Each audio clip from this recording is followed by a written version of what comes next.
U.S. stocks ended mixed on Friday, with the Dow dropping about 0.2%, the S&P 500 closing essentially flat, and the Nasdaq ticking up marginally. An early sell-off dragged all three major indexes down more than 1% before they pared some losses. Investors in recent days have worried the Federal Reserve may hold off on a December rate cut and that AI-related stocks have become too pricey.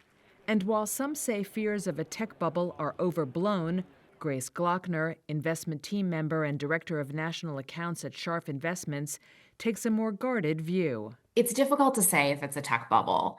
For the investors, I think a lot of people are pointing to the fact that these companies are very profitable and they have strong balance sheets, right? So they use that as an argument of why it's different than the tech bubble that we saw in the late 90s that ultimately burst in early 2000.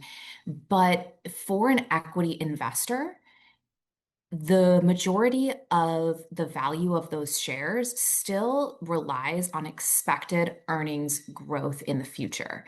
Among the tech stocks that held steady on Friday, Nvidia, which gained more than 1.5% as investors prepare for the AI chipmaker's quarterly results on Wednesday, arguably the most critical of third-quarter earnings season.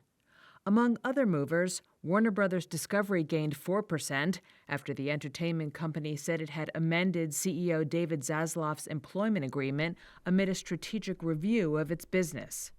And shares of Cidara Therapeutics more than doubled after Merck said it will acquire the company in an almost $9.2 billion deal.